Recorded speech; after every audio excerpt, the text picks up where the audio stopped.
lugar sagrado para cristianos, musulmanes y judíos, que levanta pasiones y conflictos armados. Ahora fundaciones internacionales impulsan la construcción del tercer templo de Israel. El Instituto del Templo tiene ya preparados todos los muebles, los utensilios litúrgicos. Los sacerdotes y levitas ya están entrenados. Las piedras están listas para ser colocadas en su lugar. Cristianos y judíos ahora unidos en esta esperanza, que sea construido el tercer templo para que pueda venir el Mesías e Israel alcance la gloria prometida. El centro educativo del templo ya ha acuñado la moneda del templo, con los rostros de Ciro y Donald Trump. ¿Se levantará ahora el tercer templo? Jesús habló sobre esto. ¿Qué fue lo que dijo?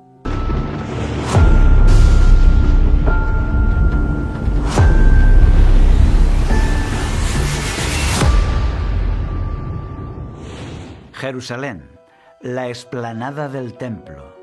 Este no es un lugar cualquiera, está entre los más sagrados del mundo. Un lugar venerado por judíos, musulmanes y cristianos. Es el monte Moriah del Antiguo Testamento. Sobre este monte hay una roca, donde Abraham colocó a su hijo Isaac para ser sacrificado. Sobre esta roca, Salomón levantó el templo de Yahvé hace ya 3000 años.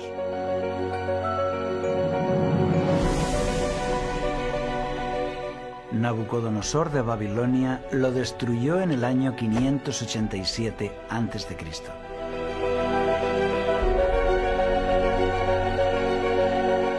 Allí, Zorobabel levantó el segundo templo, que fue ampliado y adornado por el rey Herodes. Este fue destruido por los romanos en el año 70 después de Cristo. Sobre aquella roca se levanta hoy el Domo de la Roca, santuario musulmán, con su cúpula dorada. Junto a ella, la mezquita de Al-Aqsa. Este es también un lugar de conflictos y tensiones, pues era propiedad de Israel en los tiempos bíblicos, luego propiedad de los cristianos en la época de las cruzadas y propiedad de los musulmanes con la autoridad palestina en la actualidad. Bolas de fuego. El emperador romano Juliano II era llamado el apóstata porque levantó templos no cristianos. De camino a la guerra de Persia, vio el templo de Jerusalén desolado, en ruinas, y decidió reconstruirlo. Era el año 363 después de Cristo. Todo quedó escrito en los libros del historiador Amiano Marcelino. Este iba a ser el tercer templo de Jerusalén. Las obras empezaron, pero nadie esperaba lo que estaba a punto de suceder. Así quedó escrito. Impulsaba vigorosamente los trabajos cuando de repente hubo una formidable erupción de bolas de fuego que brotaron una tras otra de los mismos cimientos del templo. Hizo el lugar inaccesible a los trabajadores, después de haber muerto muchos de ellos. Y renovándose el prodigio siempre que volvían al trabajo, fue necesario renunciar a la empresa. ¿Qué sucedió ahí? Nadie sabe. Para unos fue un sabotaje, para otros gas subterráneo que se incendió. Para los cristianos de la época fue un castigo divino por tratar de levantar un templo no cristiano en aquel lugar tan sagrado. El templo no se construyó. Para los judíos, el anhelo del judaísmo actual es cumplir la orden de Dios dada en Éxodo 25:8. Harán un santuario para mí, y yo habitaré en medio de ellos. Con estas palabras, Yahvé ordenó a Israel construir el santuario, pero también son una promesa de que Dios habitará allí entre ellos. Es como si dijera: construid el santuario para mí y entonces yo habitaré con vosotros, será mi casa y os bendeciré y llevaré a Israel a la gloria. Por eso se ha generado mucha ilusión por levantar de nuevo el templo, porque además la localización es segura, no hay dudas. El templo de Salomón estaba exactamente allí. No todos los judíos son partidarios de esto. Algunos creen que el nuevo templo será construido después de que venga el Mesías. Otros creen que el templo descenderá del cielo como un regalo de Dios. Hay debate, pero los partidarios de construir el nuevo templo se mueven con mucho entusiasmo y están en la política.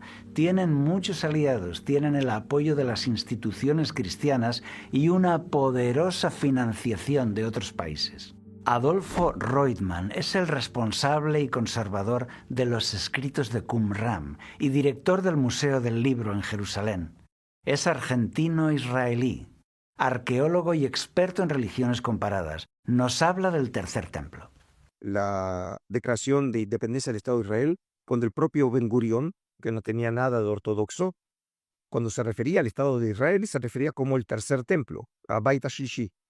Obviamente, en este caso es una expresión política de lo que alguna fue una institución religiosa, pero entendiendo que el Estado de Israel de alguna manera venía a cumplir la antigua esperanza escatológica de los judíos que esperaban la construcción de un templo y finalmente se quedaron ahora con el Estado de Israel.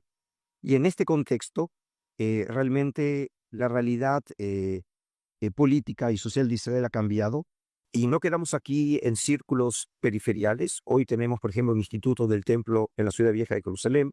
Tenemos decenas de grupos, no solamente el estudio sobre el templo o el tercer templo, sino realmente la erección del tercer templo. Y la paradoja que muchos de estos movimientos están apoyados financieramente por grupos fundamentalistas evangélicos, que desde otro lugar, ellos precisamente también promueven la idea de la reconstrucción del tercer templo como prólogo de la reaparición en su segunda venida del Cristo. Es decir, que grupos fundamentalistas de orientaciones totalmente diferentes se conjugan ahora en un deseo común, como es construir el tercer templo. Obviamente, para los grupos fundamentalistas hay solamente una opción, y es precisamente el área del templo, que está ocupada por la mezquita del Aqsa y por el Domo de la Roca. Hay que tomar muy en serio lo que sucede en el desarrollo de la cuestión del tercer templo, y hoy ya ha dejado de ser simplemente una cuestión teórica o ideológica o religiosa para transformarse en un tema central en las relaciones internacionales. Pero no había espacio junto al Aqsa para poner un templo, por ejemplo. Bueno, yo en este caso no busco ninguna posibilidad de solucionar el problema de cómo encontrar las componendas, cuando hoy tenemos el problema que simplemente a los judíos se les hace problemas con ascender al templo, ¿sí? Simplemente imaginarse la posibilidad de poder construir un tercer templo en el mismo lugar que está ocupado por los dos mezquitas. Rabinos destacados están declarando que la creación del Estado de Israel tiene un propósito supremo, la reconstrucción del tercer templo. Dicen que el regreso de los judíos de todo el mundo a Jerusalén tiene un objetivo glorioso, levantar el nuevo templo, pero no se ha hecho hasta ahora porque la explanada del templo no pertenece a Israel, sino a la autoridad palestina que está en contra de este proyecto. Todo listo.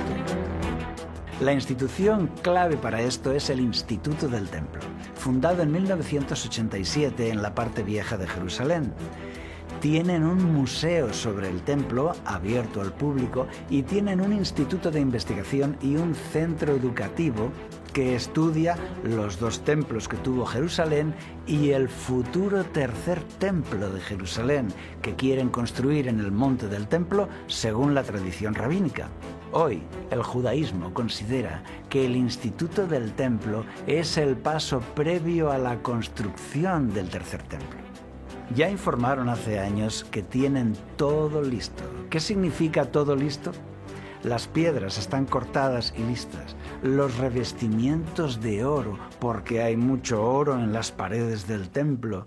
Los elementos como candelabros, incensarios, muebles y todos los utensilios sagrados.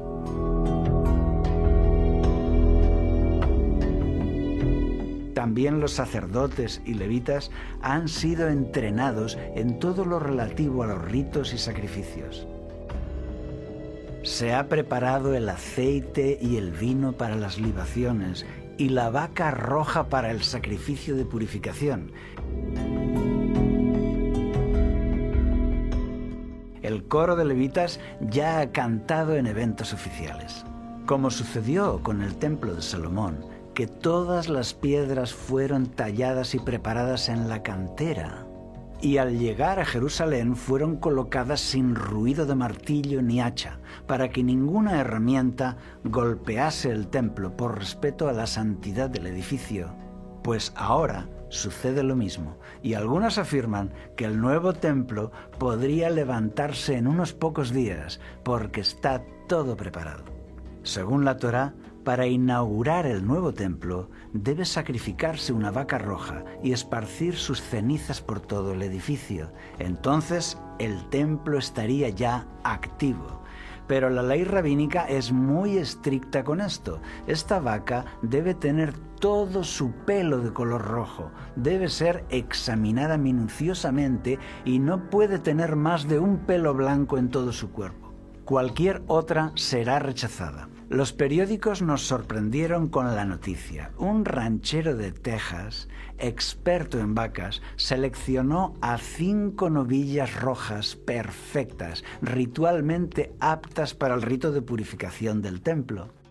En septiembre de 2022, las novillas rojas aterrizaron en el aeropuerto Ben Gurión de Tel Aviv. Esto fue celebrado con entusiasmo en Israel. Ahora todo está listo.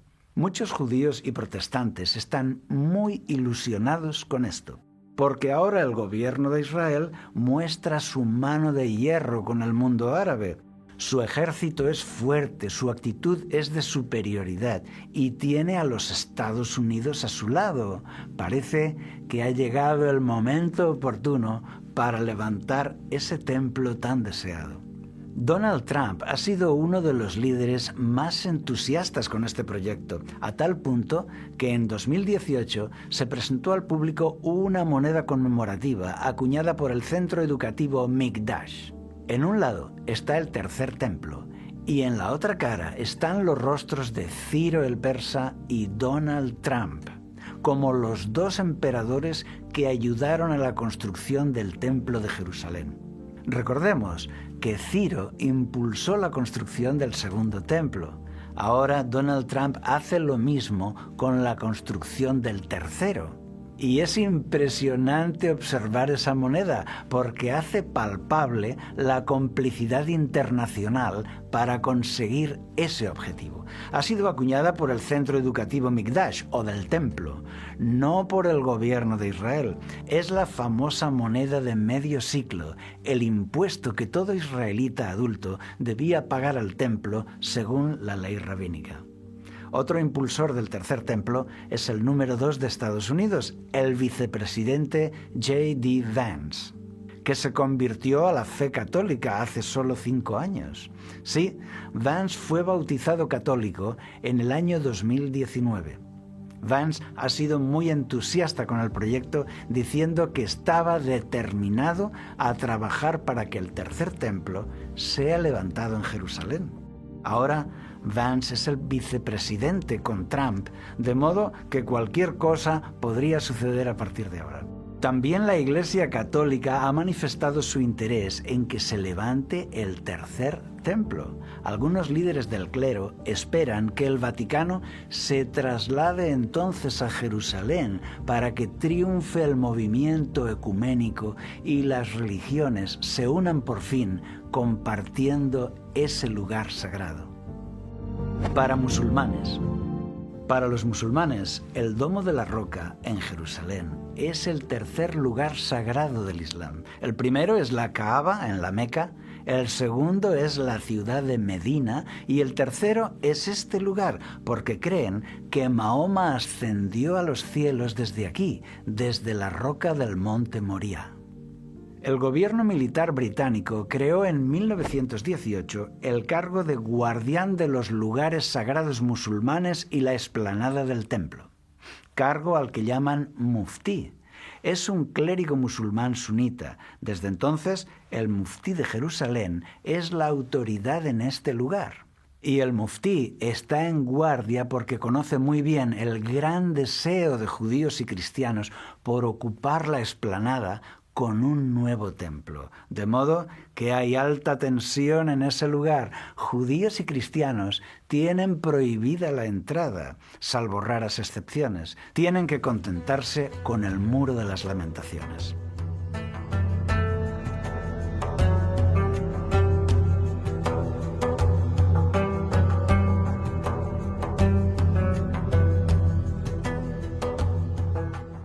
Y no se permiten excavaciones arqueológicas ni estudios porque temen que Israel tome la explanada por la fuerza. Por eso el muftí declaró: los judíos quieren destruir la mezquita de Al-Aqsa y construir su templo. Por eso Al-Aqsa es todo un símbolo de resistencia y lucha contra Israel. Hubo ya una intifada o guerra santa llamada Al-Aqsa en el año 2000, en Israel y Palestina. Y también hay un grupo armado palestino que se llama la Brigada de los Mártires de Al-Aqsa.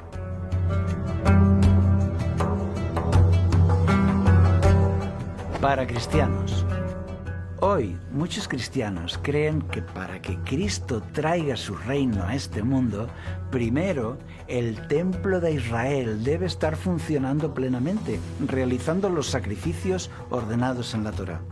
Enseñan que entonces llegará el anticristo y pondrá su trono en ese templo de Jerusalén y hará cesar los sacrificios y la ofrenda. Usan las palabras de Daniel 9:27. A la mitad de la semana hará cesar el sacrificio y la ofrenda. En unos minutos vamos a analizar bien estos textos bíblicos clave donde ellos se basan. Estos cristianos creen que después de esta apostasía, Cristo vuelve en gloria y majestad a la tierra y establece un reino terrenal, gobernando el mundo desde Jerusalén y reuniendo a todas las naciones que vendrán a adorar a este templo material. Piénsalo bien. Si tú crees que Jerusalén va a ser la casa de Cristo, la divina capital del mundo y la luz de las naciones, pues entonces tú tratarás de apoyar el establecimiento de ese reino, pensando que es el plan de Dios. Es por eso que los apoyos a esta causa son muy poderosos. Fundaciones protestantes americanas están recogiendo fondos para la construcción del tercer templo en Jerusalén. Son fundaciones dirigidas por millonarios que recaudan millones de dólares para financiar este objetivo, para conseguir que se haga realidad. Y ha habido algún escándalo, porque en 1983 unos extremistas judíos intentaron destruir las construcciones musulmanas que hay en la explanada del templo, la mezquita de Al-Aqsa y el Domo de la Roca, para dejar el lugar libre para construir el templo de Israel. Querían hacer volar las mezquitas en pedazos. No lo consiguieron. ¿Y sabes quién les pagó los abogados y les sacó de todo problema? Estas fundaciones evangélicas pro templo pagaron a los abogados y los libraron del castigo, lo que muestra una gran complicidad entre ellos. Los textos. Los cristianos que anhelan el tercer templo usan 3 textos bíblicos clave. El primero es Daniel 9:27, que ya hemos mencionado. A la mitad de la semana hará cesar el sacrificio y la ofrenda. Ellos dicen que describe el fin de los tiempos, donde el anticristo ocupará el templo de Israel y detendrá sus sacrificios. Para que esto suceda, el tercer templo debe estar en pie.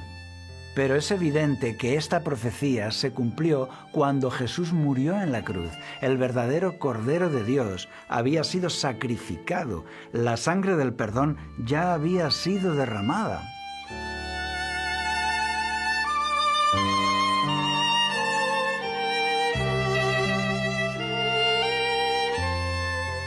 Ahora, los sacrificios de animales eran ya inútiles, por eso el velo del templo se rasgó en 2 de arriba a abajo. Así Jesús hizo cesar el sacrificio y la ofrenda a la mitad de la semana, como estaba escrito.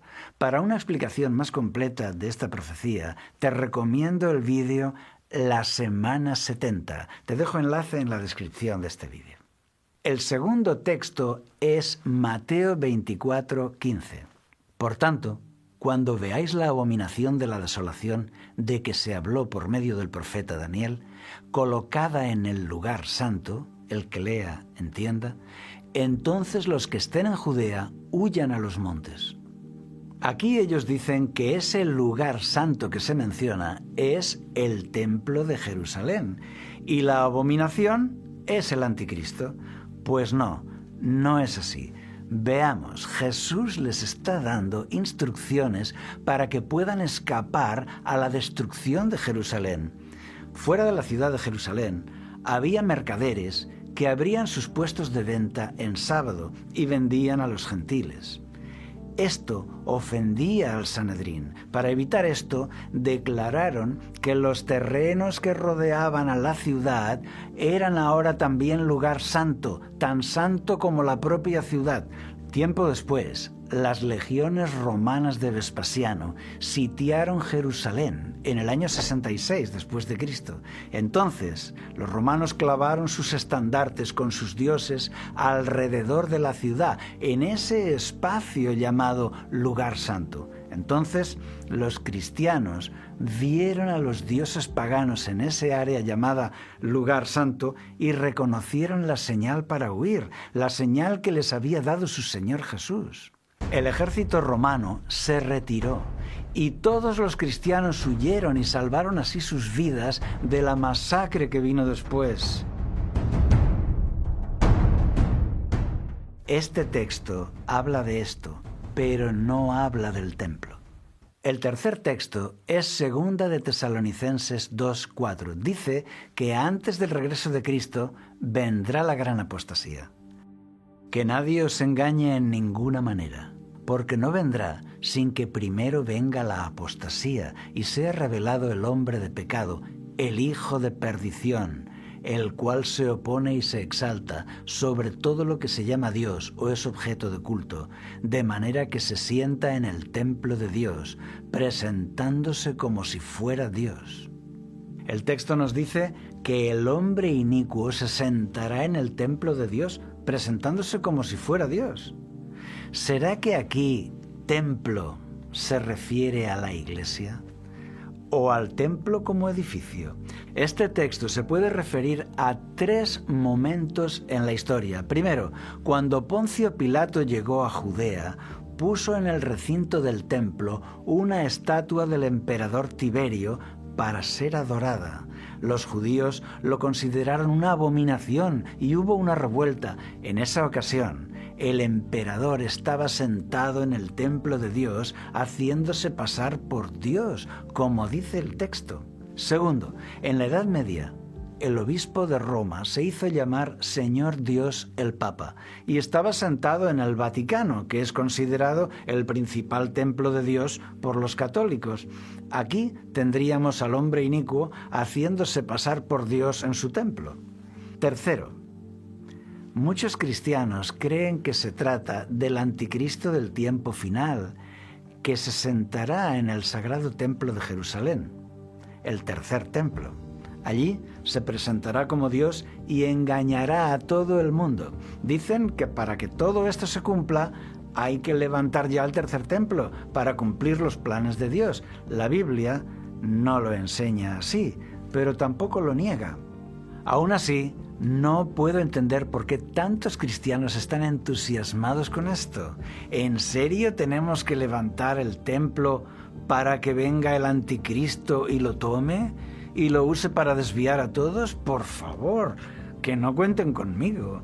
Y si el anticristo quiere reinar en el templo de Jerusalén, que se lo construya él, ¿no te parece? ¿O es que tenemos nosotros que colaborar en su diabólico plan? ¿Pero qué locura es esta? ¿De verdad queréis colaborar con esto? Estudia bien este asunto y Dios te guiará a toda la verdad. Jesús habló del tercer templo. Pregunta importante, ¿nos habló Jesús del tercer templo? La respuesta es sí. De hecho, Jesús nos dio la verdadera interpretación de todos esos textos sobre el templo. Veamos, 3 ideas clave que no podemos olvidar. Primera, Jesús dice que el nuevo templo será Él mismo, su cuerpo. Respondió Jesús y les dijo: «Destruid este templo, y en 3 días lo levantaré». Dijeron luego los judíos: «En 46 años fue edificado este templo, ¿y tú en 3 días lo levantarás?». Mas él hablaba del templo de su cuerpo. Por tanto, cuando resucitó de entre los muertos, sus discípulos se acordaron que había dicho esto, y creyeron la Escritura y la palabra que Jesús había dicho. Atención, nos dice que es Jesús quien va a reedificar ese templo, y que el templo es Él, su cuerpo. Por tanto, el templo físico no es importante.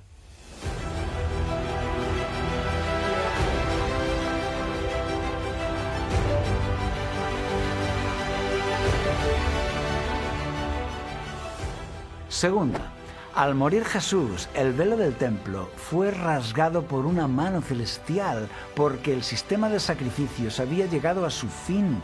El Cordero de Dios ya fue sacrificado en la cruz. Ahora los sacrificios del templo ya se habían cumplido en él.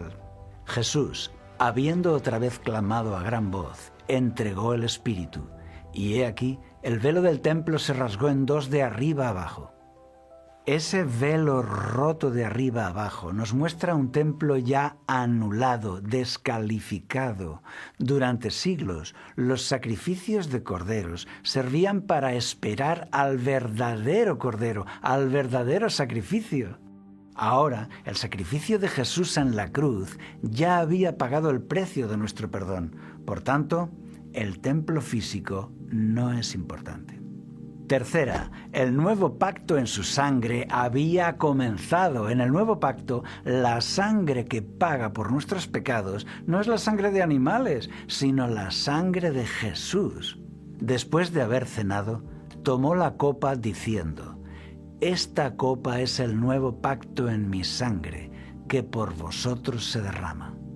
La sangre que nos salva es la sangre de la cruz, no la sangre de los sacrificios. Ya no importan ahora los sacrificios de animales que prefiguraban la llegada del Salvador. Por tanto, el templo físico no es importante. Por eso Jesús se lo dijo a los judíos, se los dijo muy claro: «Pues os digo que uno mayor que el templo está aquí».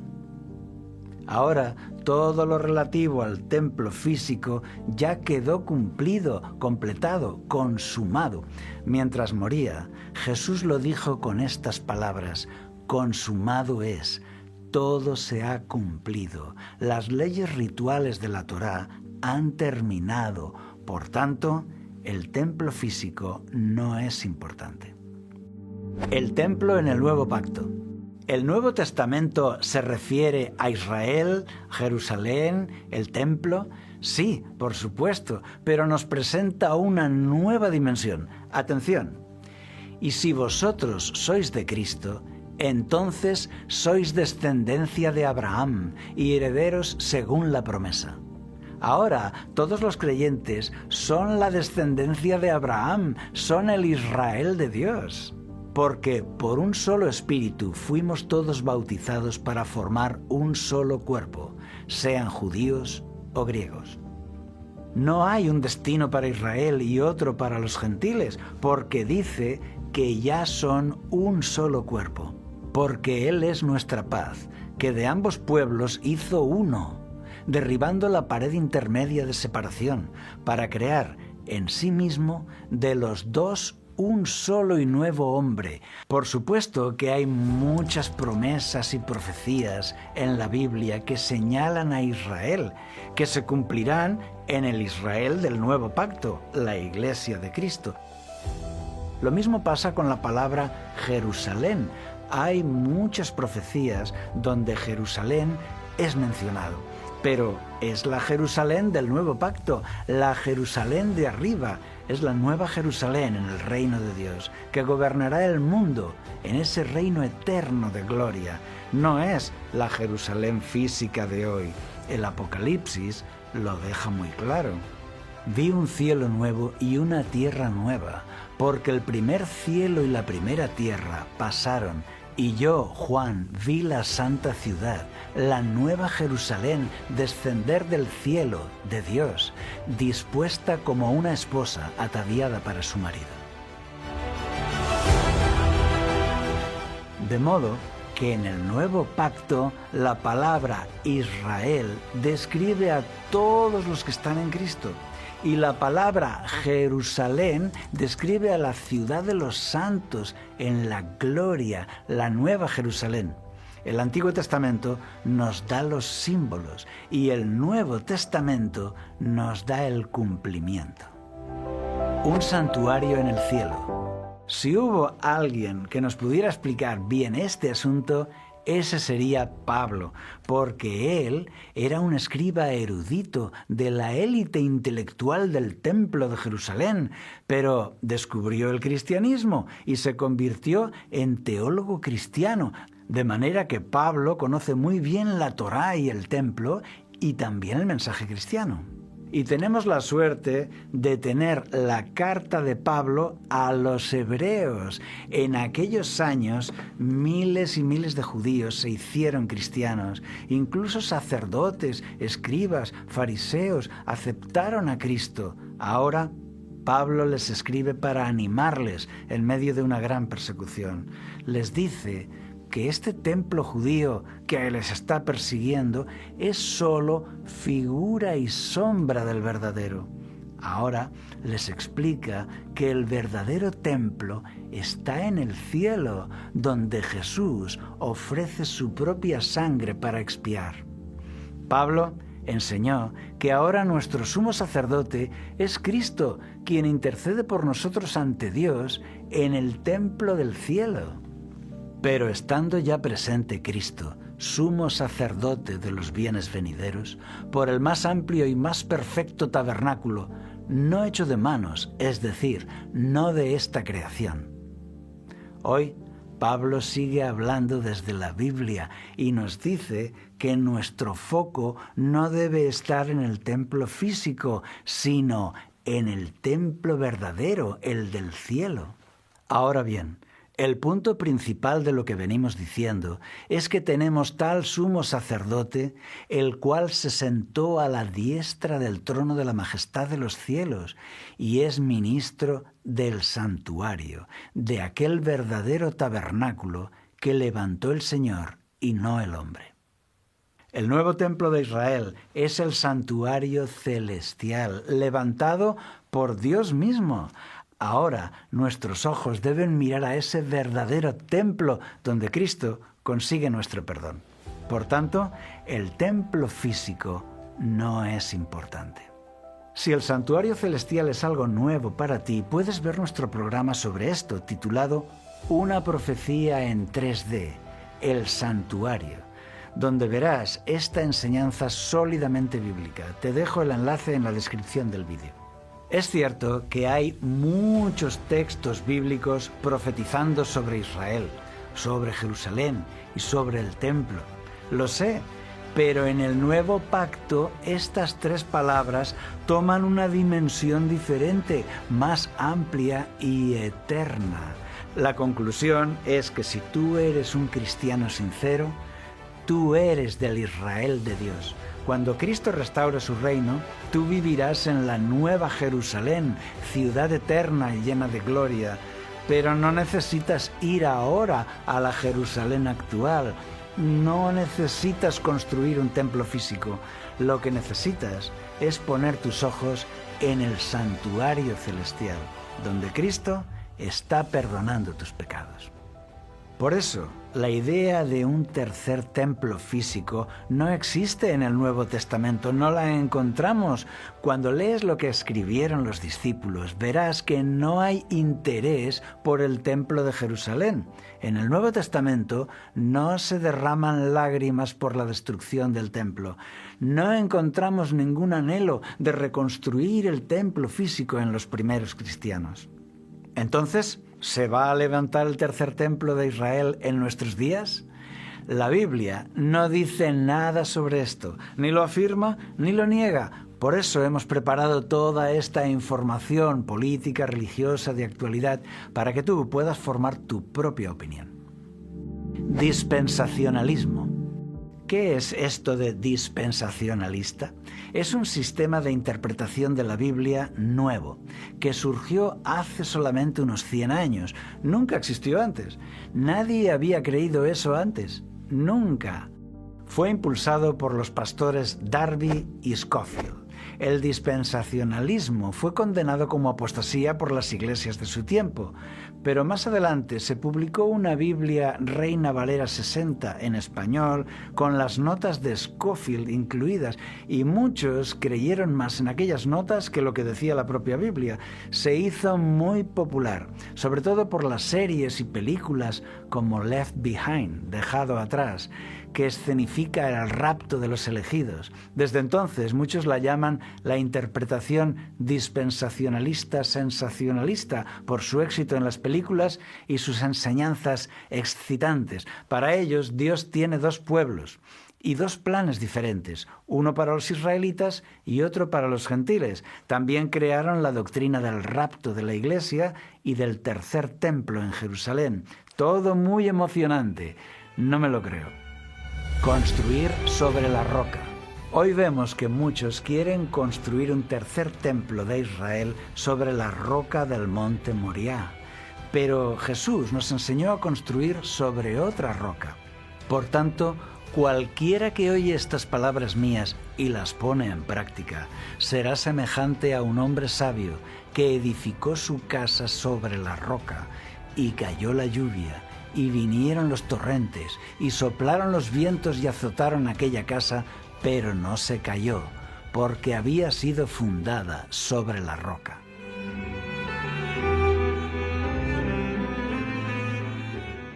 Tu vida espiritual debe basarse en Cristo y su enseñanza, para que sea eterna, inamovible, y entonces nada la podrá destruir. Escucha a Jesús.